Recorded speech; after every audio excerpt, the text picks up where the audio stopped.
durung bisa nendra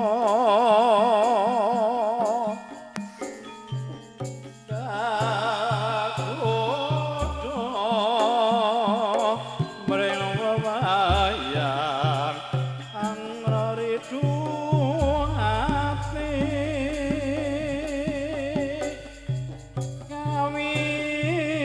kawitane mung sambrono njur kulino arah ngira yen bakal nuwuhke tresno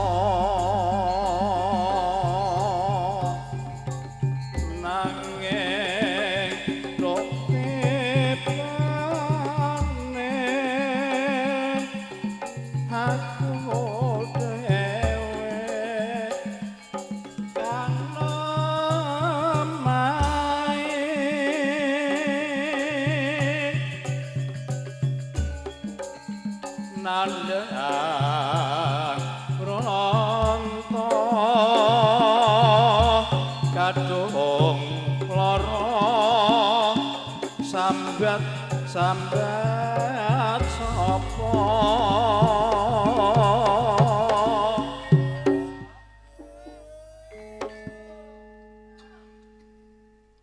rena wangi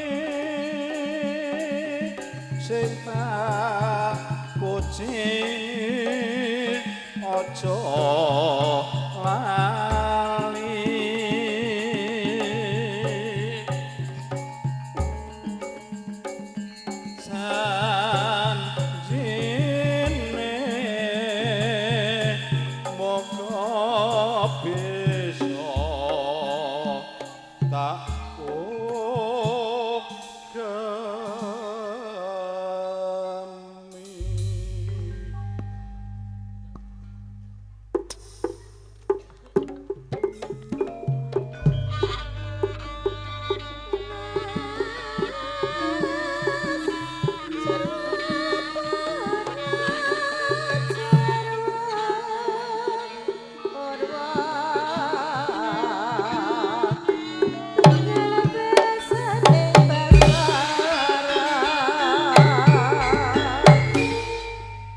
atur giaran nuwun sagungi para lenggah kakung miwah putri ingkang kinurmatan ngaturi sugeng siang saha sugeng pepanggihan kalian keluarga ageng sandiwara ketoprak Wahyu Manggolo ingkang dipun pimpin panjenenganipun Bapak Mogol mijil saking Desa Tanjung Sari Kecamatan Jakenan Kabupaten Pati Bumi Minatani keparenga ing siang menika keluarga ageng sandiwara ketoprak Wahyu Manggolo badhe nedahaken salah satunggal cariyos pamundutan ingkang mawi era-eraan Ondo Rante Nunjang Sara dalang sarta pedapuk katindakaken Raka Mas Anom Suharyanto Dewan Sutradara katindakaken Raka Mas Aji Soko Asisten Sutradara katindakaken Adi Mas Eko Pranoto Ewon dene pangeprak ingkang dipun tindakaken Bapak Suhardi saderenge pagelaran kita kawiwitan keparenga badhe kula aturaken para paraga ingkang maragani cariyos ing siang menika gelir sepisan nggambaraken wonten ing Desa Stinggil Ki Ondo Rante ing siang menika kawaragani Raka Mas Judek Prakoso Wiro kaparagani Adimas Kipli Santoso Brojo kaparagani Adimas Taji Asmoro Proseswo kaparagani Seniman Bagus Wahyu Manggolo ewon dene propat ayat kaparagani Seniwati Ayu Wahyu Manggolo kelir salajipun gambaraken wonten Kadipaten Pati Hadipati Mangunoneng kaparagani Raka Mas Andi Prasetyo garwa Resio kaparagani Nimas Menik Widyawati Pate Kendil Wesi kaparagani Adimas Abi Rojali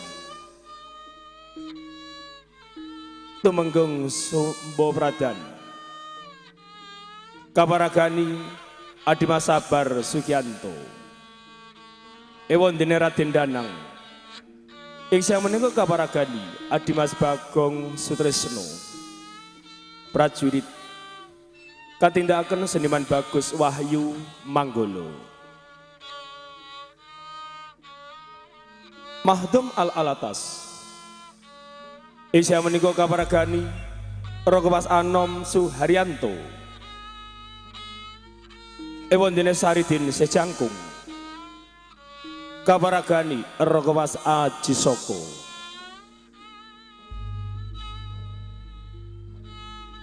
Kelir salejipun wonten ing Desa Lando.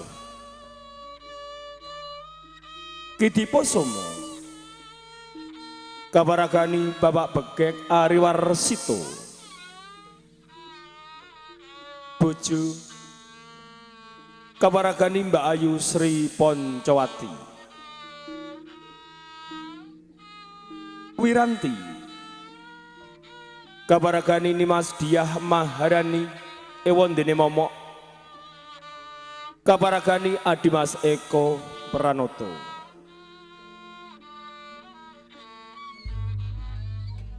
Atekan salajipun wonten ing Kasultanan Mataram. Sultan Agung Hanyokrokusumo. Kaparagani Rogowas Dedek Wibisono. Garba Prameswari kaparagani Dimas Puput Jarmiati. Ewondene Guranti. Ing siang menika kaparagani Dimas Tata Wulandari. Repat utawi dagelan ingkang badhe nglipur manah panjenengan sami.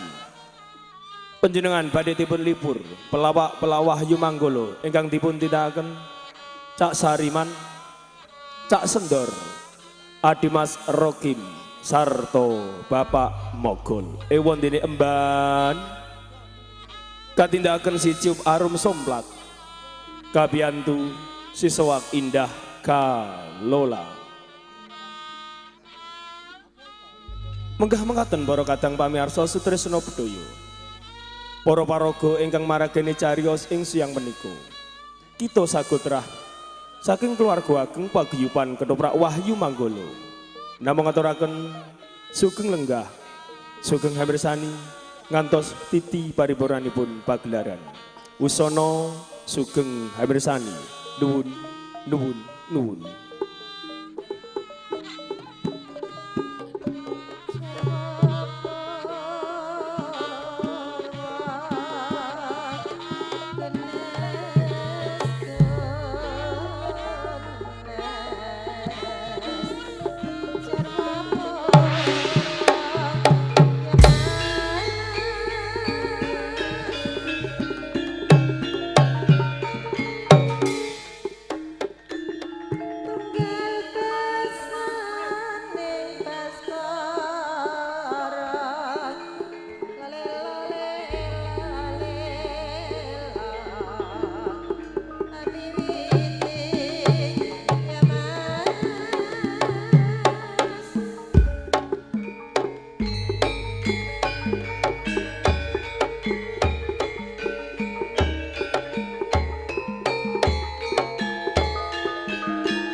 Jeng cetha, Jeng. Mboten. Jeng cetha. Yen wis nglumpuk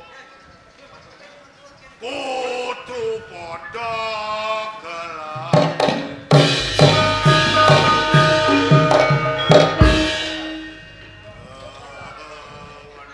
Wah, biak. Nah iya jajal bacotno. Bacotno, Jeng. Aku marani Kang Iya. arep jaluk ati. Kowe ngerti ta urung carane jaluk ati? Lan jaluk ati carane piye? Carane jaluk ati ki yo karo pijet ngene iki. Lah. Mijeti karo guru. Engko terus kowe diwenehi apa ta apa ngono. Iya mbok menawa kena tak gosang urip. Ya. Lah sing siji kok meneng ae. Wah, gege. Oh, pijet yo kabeh, Cak. Alah yo.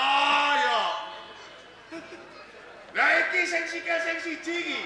Ayo koso dagage pijeti. Iya, Cak. Kok angel soto nate. Yen wis mari.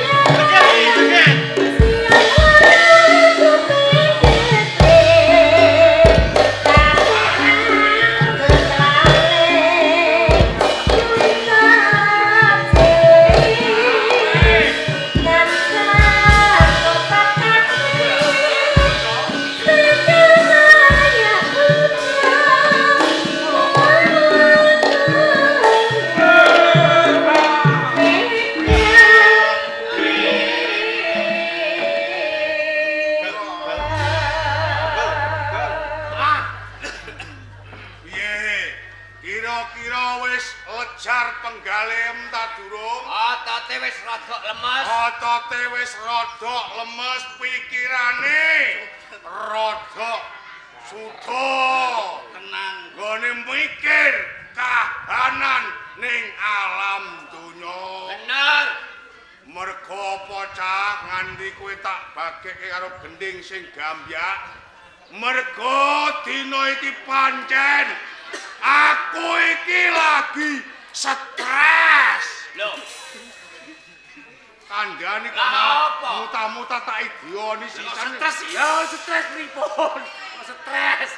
Ora perkara kalah nggone ngeslot iki ora.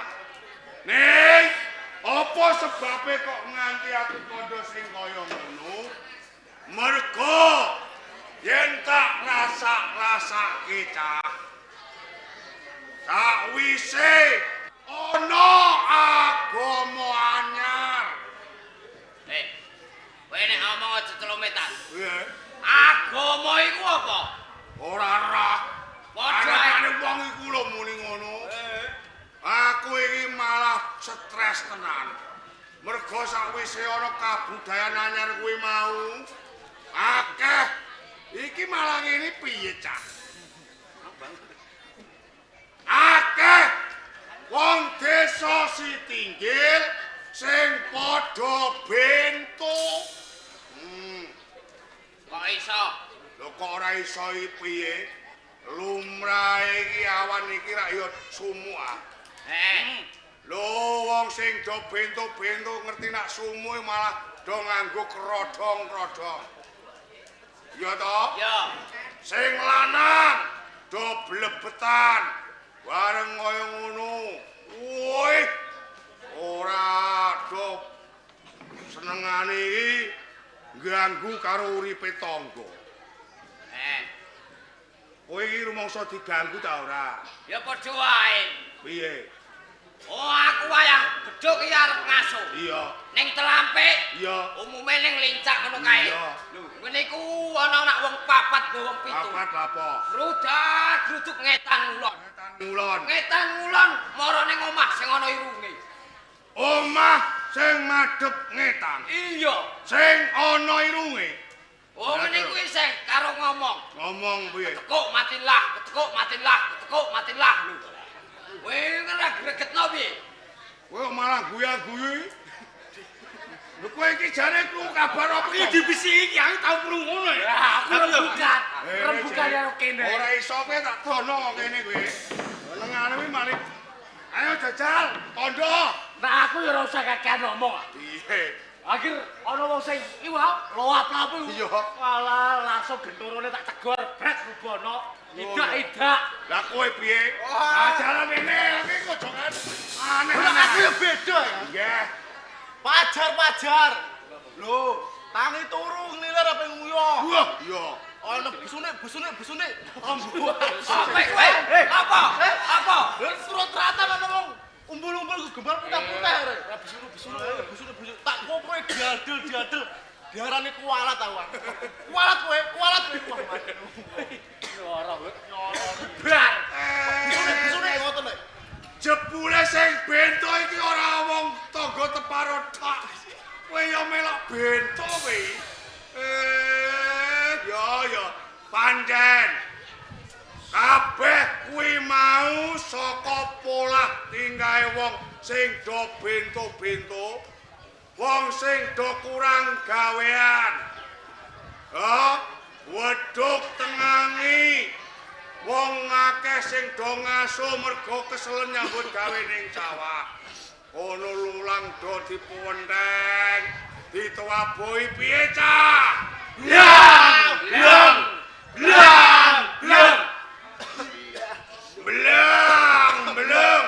Blang. Kaya duwe kuping-kuping dhewe. Mangsane ora cumpleng. Ayo bareng kaya ngono do loap-loap. Lawa! Bubar! Lawa! Bubar! Iku ora wong bento. Bento. Lho jengen kewan lawa kon bubar. Ayo. Jengen kewan lawa nek wayahe bubar ya bubar. Dhewe. Ayo. Adakane wanci sulut. Wong kaya ngene iku teke do kualik. Bareng kaya ngono terus do jengkang-jengking. Jengkang-jengking. Biasa ditatap-tatapno lemah. Jeduk. Sirahe ngeluwi ku mesti. Ayo, bareng kaya ngono terus rampung do toleh ngiwon-nengen. Mangsane ana Ayo bolone biasa ora ono. mumet menawa. Ya. Ora toleh bar toleh. Wah, cah. Kowe ngerti dhek nggawa klethong wedhus direnteng. Ireng-ireng iku. Ireng cilik-cilik iku lho. Ya. Terus muni piye, Cak? Es teh bir oleh.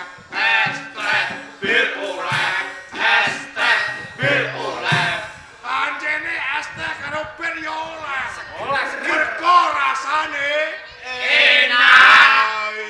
Ayo. enak arak. Hah? Arak.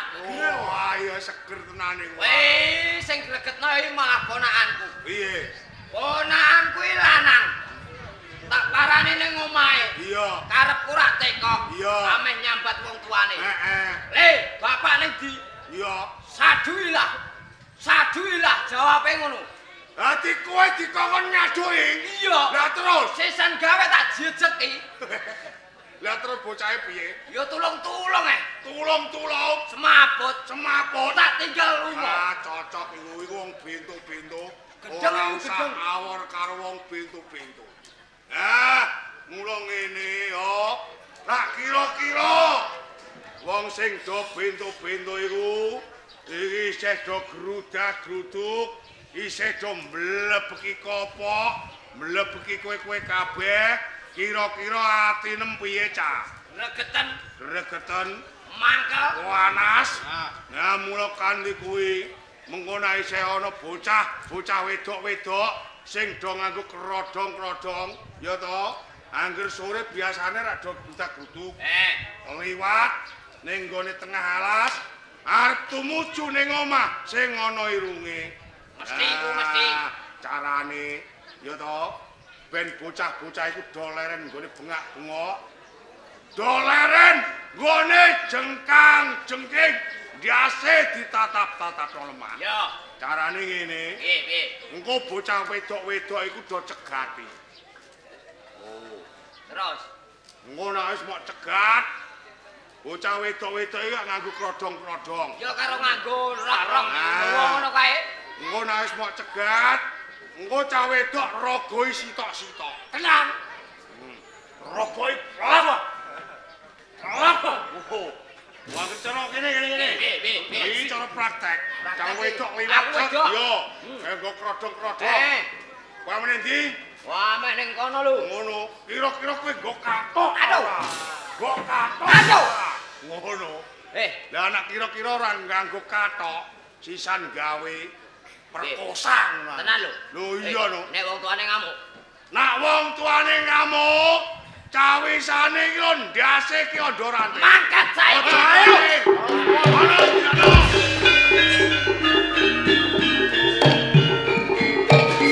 Iki jalan siji-sijine kanggo meleh-melehno wong sing do bento-bento iki.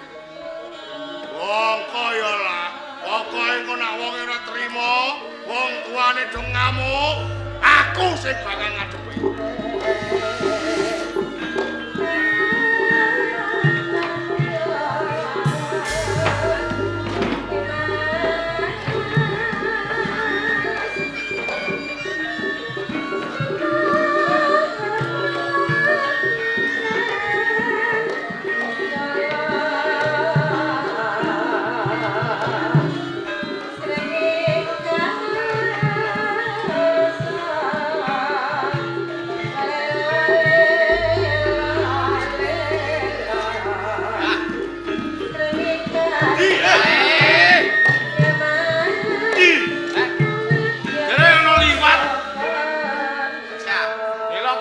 Dilokas.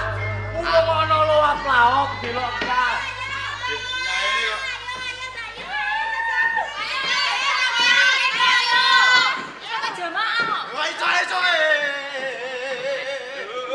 Kuwi rombongan apa, Cak? Iki rombongan nganten iku mau apa piye? Assalamualaikum. Markom ora ana. Iki piye? Ana wong ulo salam iki dijawab, Kakang. Apa? Jawab wong ana ulo salam kok. Dadi ngono iku jenenge? Salam. Wah, ora idep. Ora ngerti salam, ora ngerti salam yo ning Malaysia kok merantau. Lah umume nek ketemu ndak ya ulo salam to, Kak? Ning nggonku yu. Beda. Piye nek ning nggonmu? Ning nggonku yo kula nuwun, ora ngono kok coba adakane langsung ge. Lah nek wong Islam iki umume ya salam dhisik. Apa? Wong Islam. Wong Islam. Islam iki pakanan apa? Sampeyan iki jare piye to karo ora Islam? Agamamu iki apa karo dengan Islam to, Kang? Wah, ora ro agama Islam piye? iku ya telo digoreng dikek glepung iku Islam. Tengah yo no. Ana gedange. Telo kayak gedang iki nyereti. Apa nek ora ana kok? Tak dudui Islam iki apa? Apa? Ini lho. Ya Allah, lindungi Sanca. Ya Allah, lindungi Sanca. Kowe nek kompak men lah. Wis aja nek kendel. Tak koki. Piye Kowe nek Kakang? beduk-beduk kok gombalem rapete ra umum ngene iku. Umum ta ora le. Iki nutupi aurat wong wedok kok iso. Ngene iku yo ning jero yo dok katokan. Lho, masamu ora. Weling odorane piye? Ora usah kakean padon. Praktek langsung.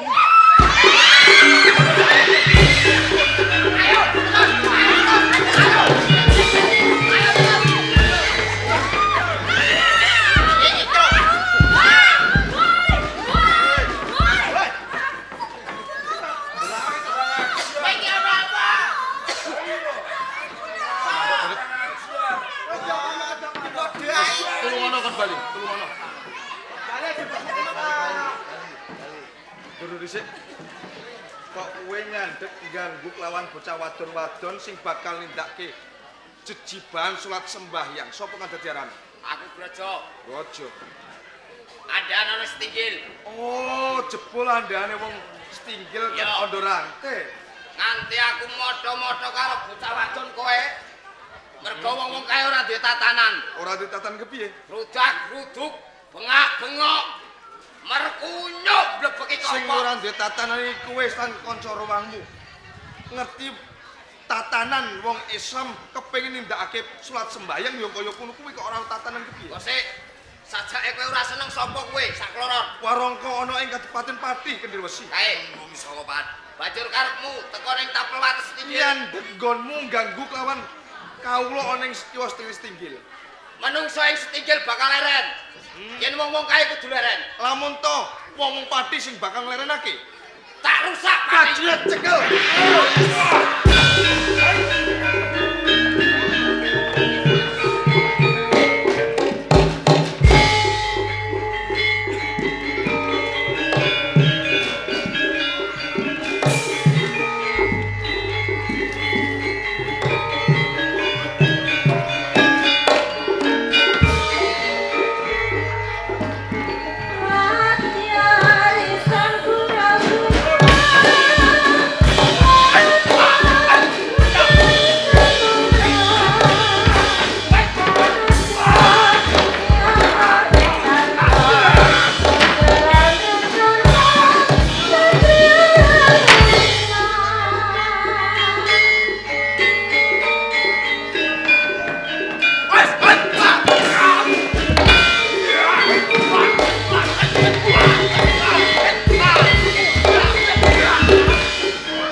Kanjeng Adipati Saha Keng Slira Subebratan inggih dawuh sakpising sak tata lenggah Purwamadya usana nalika akeh kawula ing pati padha munggah ngenani bab gegiring Sitinggil. Kanjeng Adipati ya kepareng matur mbok menawi ing mangkenipun wonten atur kula ingkang tumpangsuh kula nyuwun pangapunten dalem. Iya iya. Sedaya dawuh panjenengan sampun kula tindakaken. Kula sampun kelampahan dumugi wonten ing desa Sitinggil. Nanging dereng kemawon kula pinanggih kalian pawongan ingkang nami Andorante sampun kapapak andah-andahanipun Ondorante. Apa kaya ngono Sumbadra? Menika leres menapa ingkang sampun dipuraturaken kalian Regiyana Pati. Kalau wau sampun pinanggih kalian Kaneman nggih bawanipun Ki Ondorante. Sabanjure Malah kapara sampun kula petangaken kathah sedaya santri patayat ingkang sami ngaji malah kapara menika kala wau malah dipun bangali kalian watu. Boten waleh-waleh sampun kirang kula ndakaken nanging piyambakipun tesih waloka. Ngantos dadosaken pasulayan ewes monten prajurit wonten ing Kadipaten Pati mboten kuwawi Kanjeng. yen ngono prajurit Pati ora kuwawa nandhiki dene si Ondorante kuwi mau.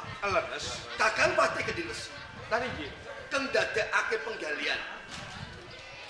Yen nganti perkara iki nganti kaprungu dening Kanjeng Sultan Agung Hanyokrokusumo ing Mataram. Mesti wae panjenenganku kang bakal napa duka. Mila kanthi menika kawicaksanan panjenengan enggal kap sabda. Sampunipun Ki Ondorante lan andhahipun damel geger tartamtu panjenengan kedah saged nentremaken Kadipaten Pati. Yen pancen ditelo kaya ngono, saiki panjenenganku pribadi kepengin ketemu pawongan sing jenenge derek ikatan ya. Monggo koderaken.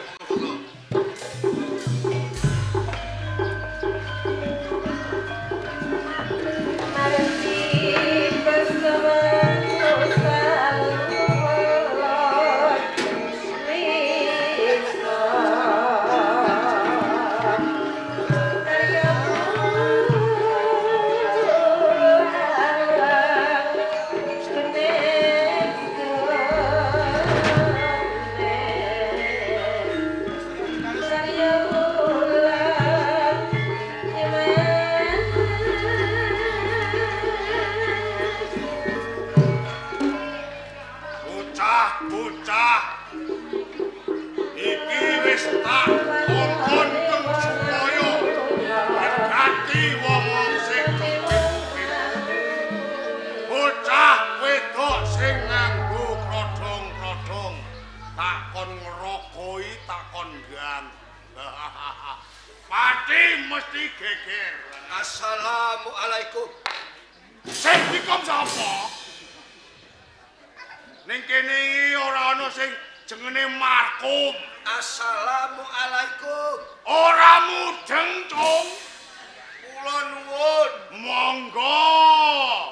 Lah anakku ya mudeng.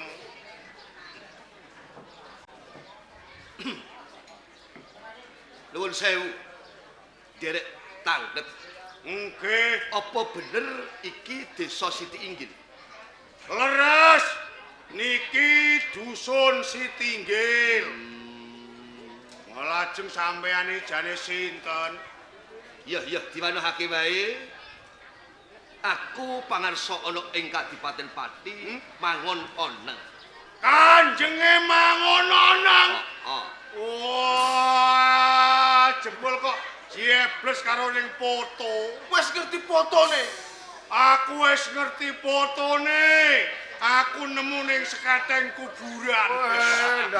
Lah wong fotone bupati kok ning seketeng kuburan. Oh, mergo sampean iki wong sing misuwur, fotone ning endi-endi. Nah, fotone sampean diterak angin nganti tekan seketeng kuburan. Yen kuwe te. Kula kados pundi? Wis ngerti fotone iki. Dereng Bapak. Sampean sinten? Warangka ning Kadipaten Pati. Kendel wesi. Wah, warangka wong sing angka nomor 2. Lajeng panjenengan menika sinten to? Dipun wanoaken kemawon. Nami kula Ondorante, Mas. Sampai Ondorante.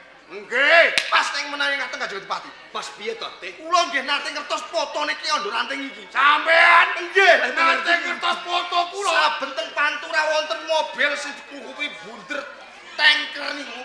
Wonten tulisane sedot WC isore foto jenengan. Moete Pate iki. Ya aku mau anggap sedot WC. Ora sing gadah.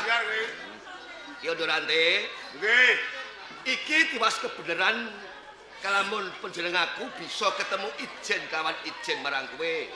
Namun penagih wonten wigatos napa? Aku arep nyocokake kabar. Kabar napa? Apa bener kowe iki sok asring ganggu gawe marang kawula ing Kadipaten Pati ya diitinggil. Sing bakal manembah dening Gusti mbok ganggu, mbok brangkali watu iki iya apa ora? Dados wonten kawula ing minggah wonten ing pendapi Kabupaten Pati. Ngunjuk atur lapor kalih sampean. Pancen kaya lho. Saben-saben ana wong sing dok mara ning omah sing ana irunge niku tak gragali, niku tak ganggu. Pancen nggih. Lah kok kowe ganggu marang kawula kuwi mau? Njur salahe apa? Dosane apa kok nganti mbok ganggu? Napa sebabipun ngantos kula ganggu kalih wong-wong niku?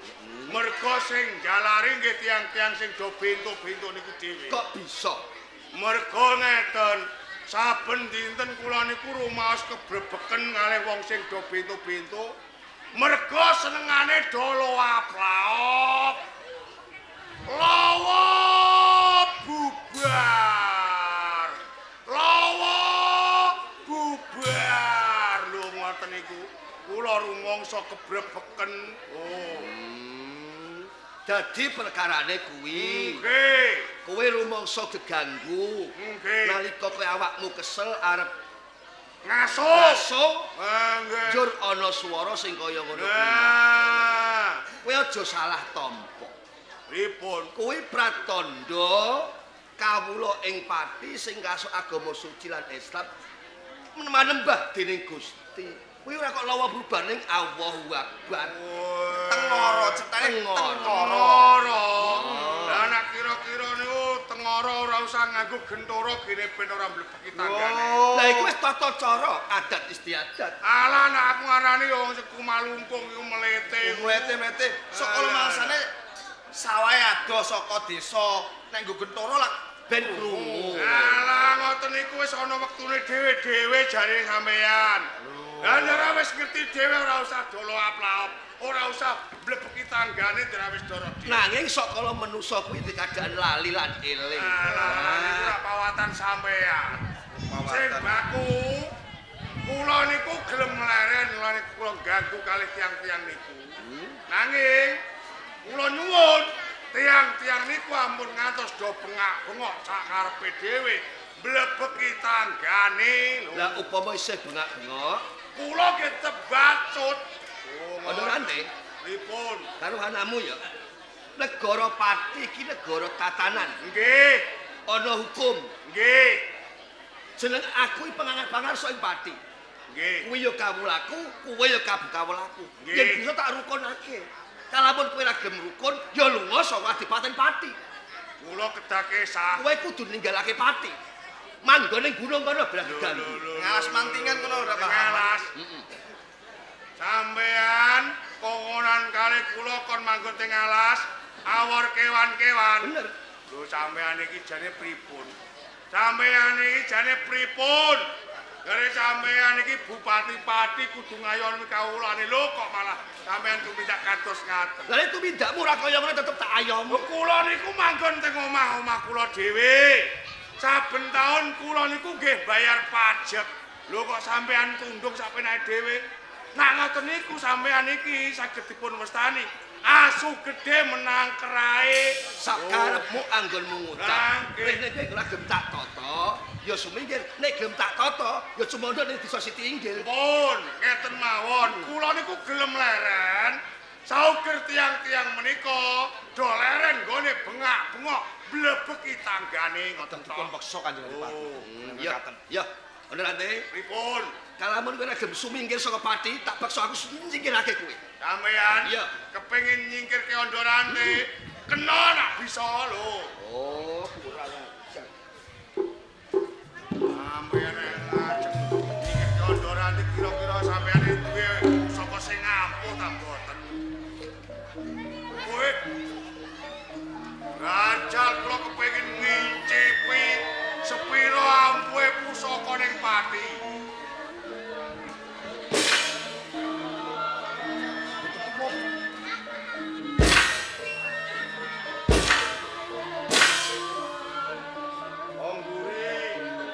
Nyek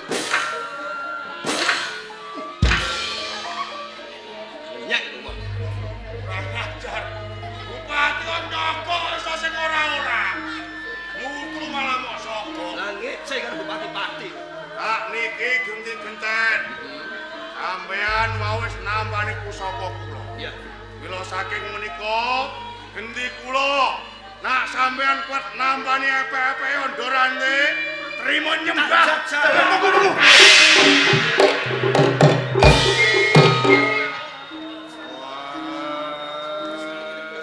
Ngono arep musuh karo ondorane. Wong awan iki lakone aku ya tetep menangan aku iki. Bupati Pati Melayu ning ora bakal tak bujung. Tak deni ning kene mbok menawa Bupati Pati mangono golek jago lho.